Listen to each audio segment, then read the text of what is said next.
Sometimes in the life of game shows, a host will leave the show due to them wanting to move on to bigger and better things, or retire and enjoy the rest of their life, or there are times where the powers that be want to make changes because of reasons. Those fun things. So, a proper successor has to be found for the show.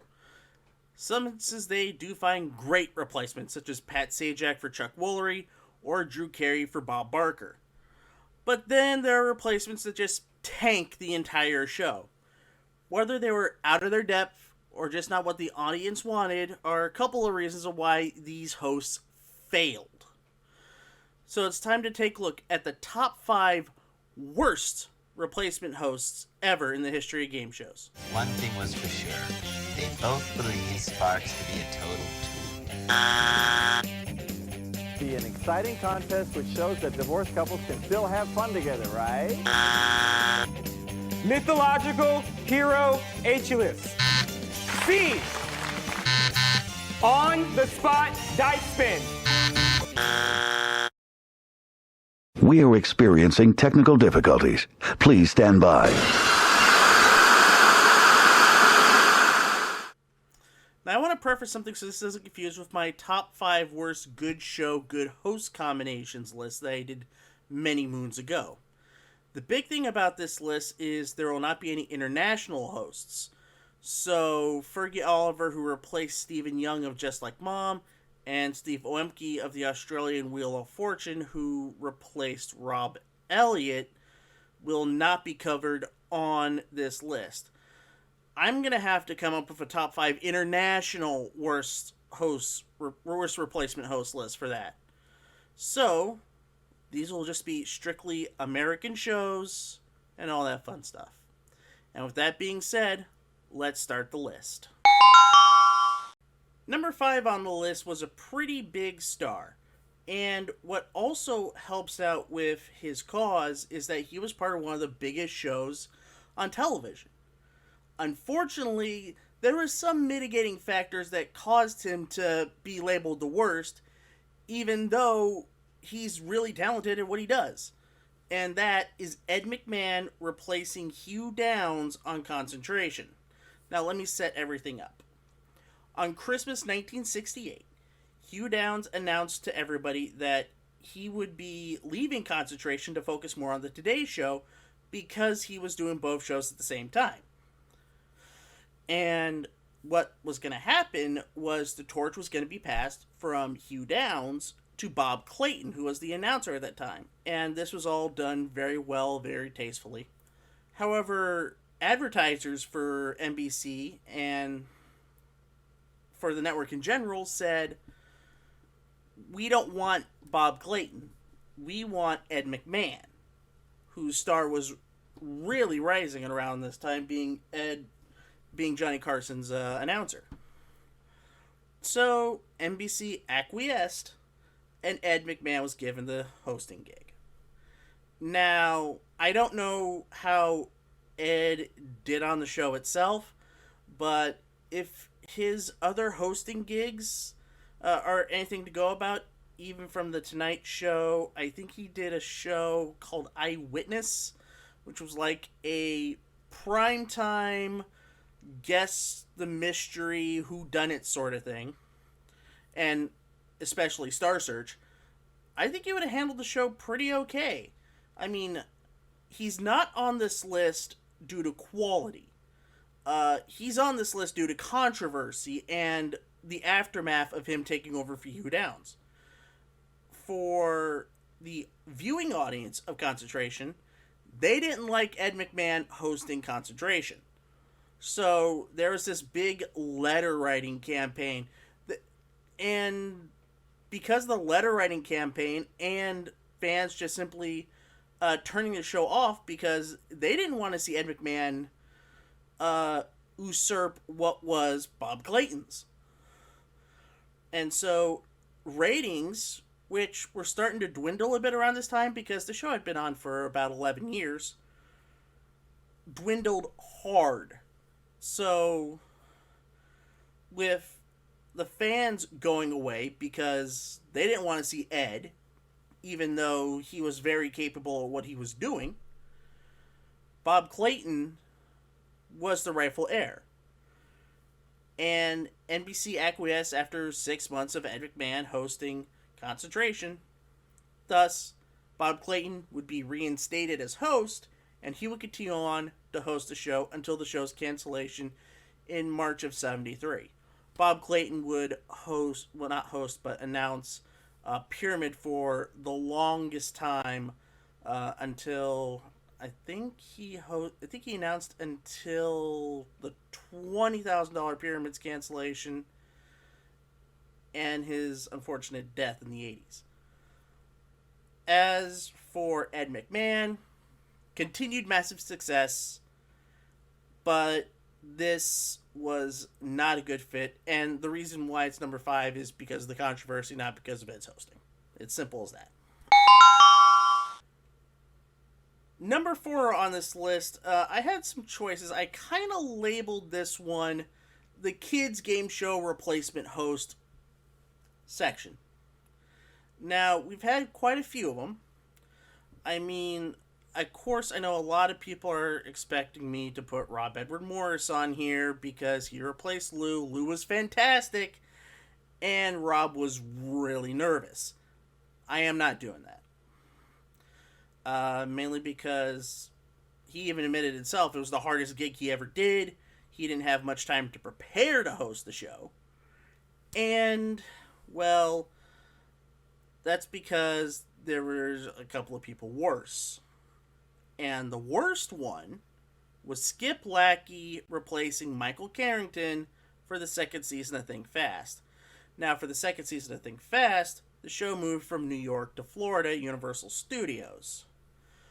For whatever reason, Michael Carrington was not brought down. Even though Lou Schneider was going to be brought down to Florida for season 3 of Make the Grade.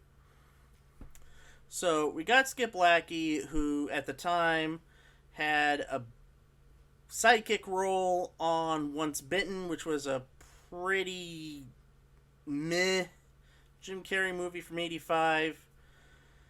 And he had done a couple other independent movie roles and other acting things or something along those lines. For Think Fast, and I've mentioned this countless times, whether it be the write-up for Skip Lackey himself, whether it be for the Think Fast review that I did with Hardcore Kid, and the Games of 90 revisiting of Think Fast, Skip tried to be what I think would be like the overexcited camp counselor style of host. But he just came off as a complete phony. Especially when there were other hosts around this time that elevated what a kid's game show host could be. Before Skip Lackey took over, you had Mark Summers, who redefined it. You had J.D. Roth, who was doing really well with Funhouse at the time. Lou Schneider, I also mentioned. And even though he was a little corny on the show, I think Mark Skippy Price did a fantastic job on Teen Win, Lose or Draw. However, Skip didn't. Let's put it simple as that. Skip sucked. Like, if he wasn't reading his cue cards and wasn't paying attention, he was totally lost. He couldn't do anything. And I think the big kicker for me was that one intro when he was shaking his ass during an intro of the show. You know, he was hyped up as this great dancer, so he decided to do the butt instead of other dances. You could have done multiple other dances. You know what? I've talked so much about this. Just go watch the other videos that I've done with Think Fast. You know, that's going to be even more better produced than this open-ended thing that I'm doing right now, this top 5 list. So let's move on. There's a lot to be said about the Jeopardy host search that took place recently. I mean, we had some pretty darn good guest hosts. I mean, there was Ken, there was Buzzy Cohen, who did the Tournament of Champions, and to everybody's surprise, Joe Buck hosted Wheel of Fortune like a boss. Mayim Bialik hosted it well, and there were others who were okay. You know, they stumbled a bit. Some pretty mediocre, and of course, whatever the hell Sony was thinking about putting Dr. Oz as a guest host. But note what I said about Dr. Oz. Guest host. He was not a replacement, meant to be the replacement for Alex. Therefore, the worst replacement host goes to Mr. Mediocrity himself, Mike Richards. Now, Mike thought he could weasel his way into getting the host gig. And Sony kind of agreed with him because money. Because Mike was already there at making money as the executive producer. So if they just told him to do double duties as being the executive producer and the host, you know, they could save millions of dollars. And with ever shrinking budgets and needing to make as much money as you can, this was a pretty good idea for Sony. However, it just reeked.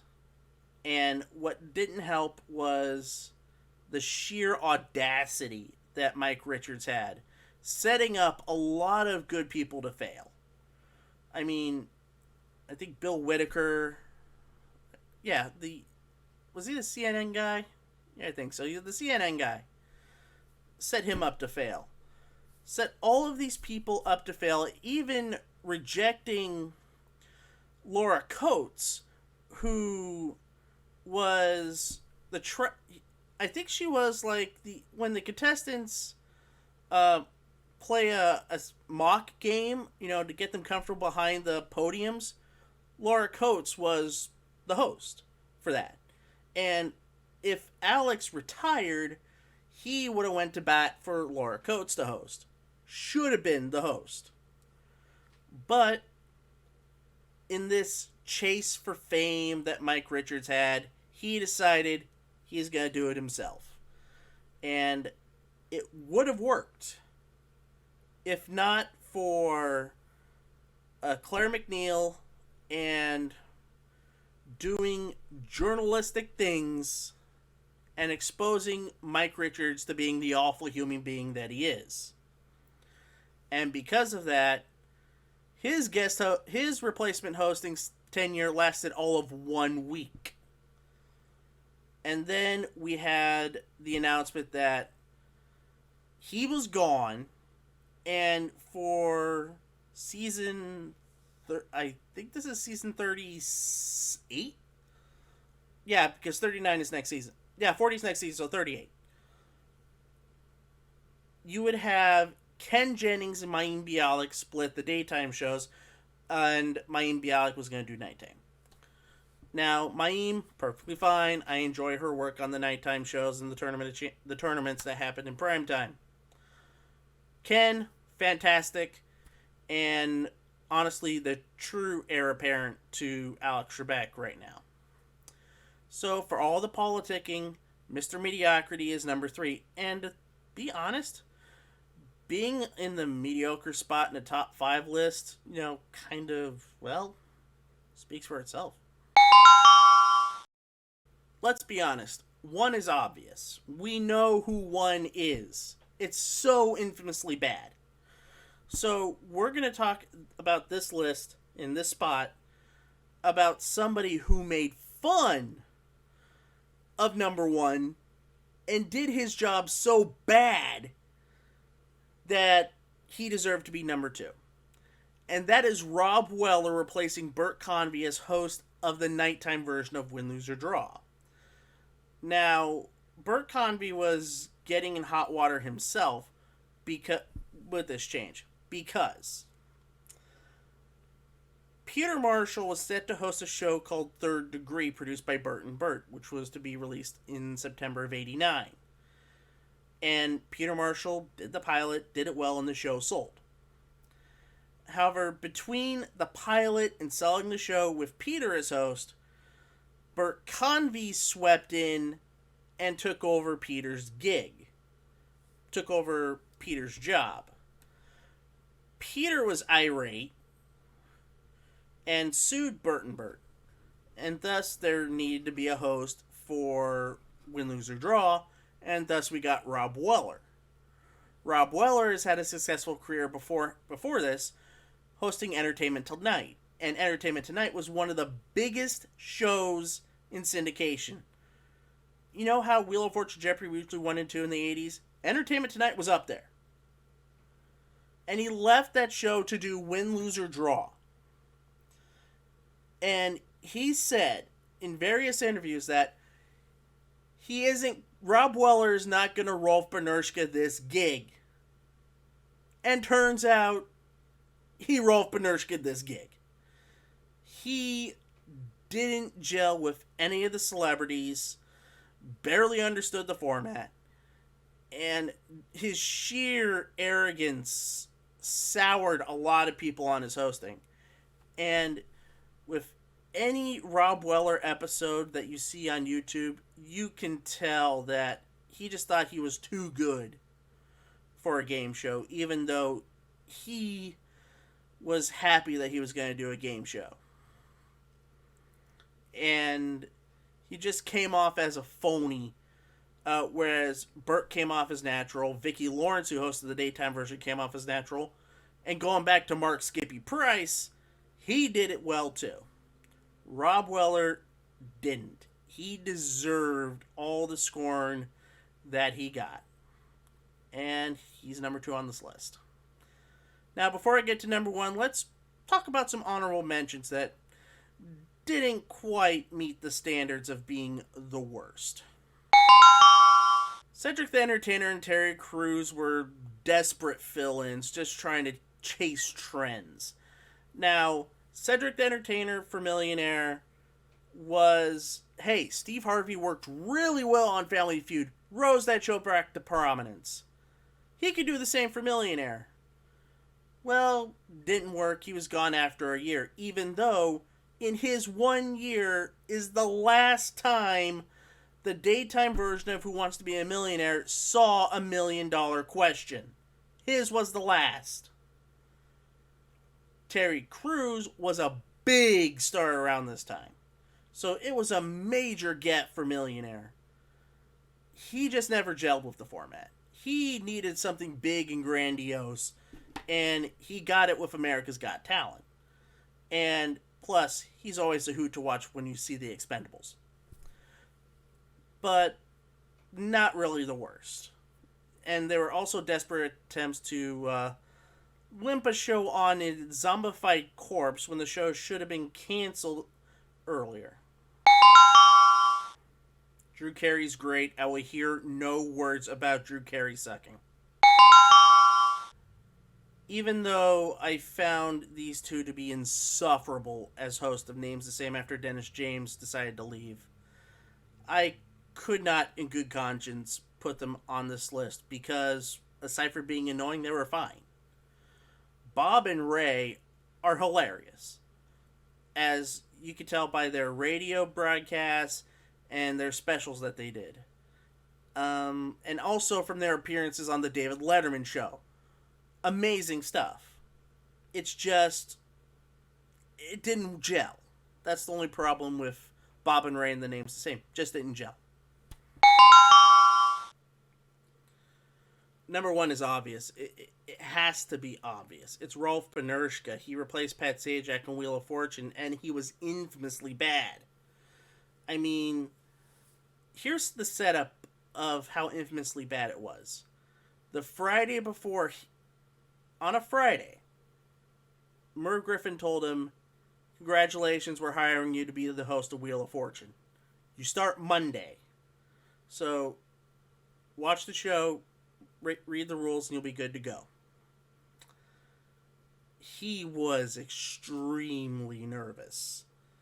And all throughout that first couple of shows, he was jittery,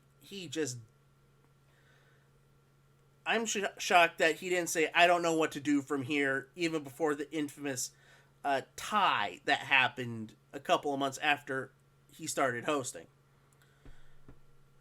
And because of that gaffe, another hosting search was starting to take place. And I know Jimmy Connors was one of the more infamous or more well-known people to try out. I think MG Kelly also tried out. Bob Goen tried out. David Ruprecht got a tryout, I think. I mean, a lot of people tried out. And they did it on the nighttime set.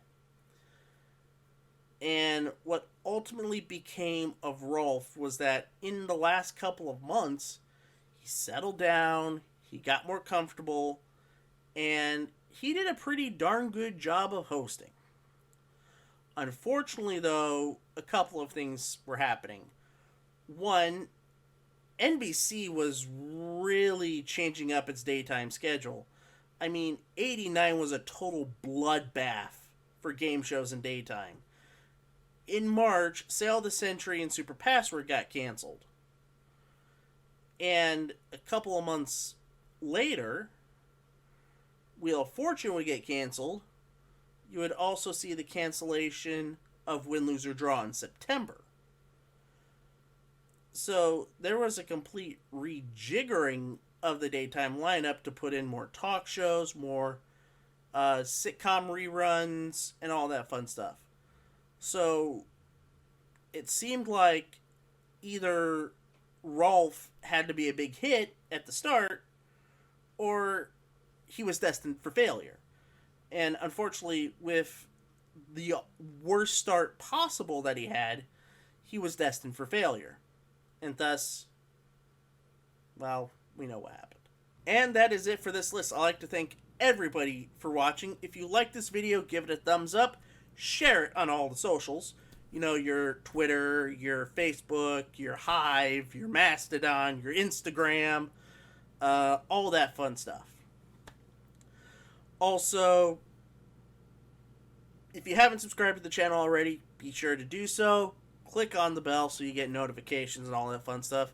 And if you want to see the very good videos a day or two before we put them up on YouTube, you know, the Games of Canada, the home games, and other future big videos, become a Patreon backer at patreon.com/gameshowgumbo. I am Cindy Seidelman, and we will see you next time. Goodbye, everyone.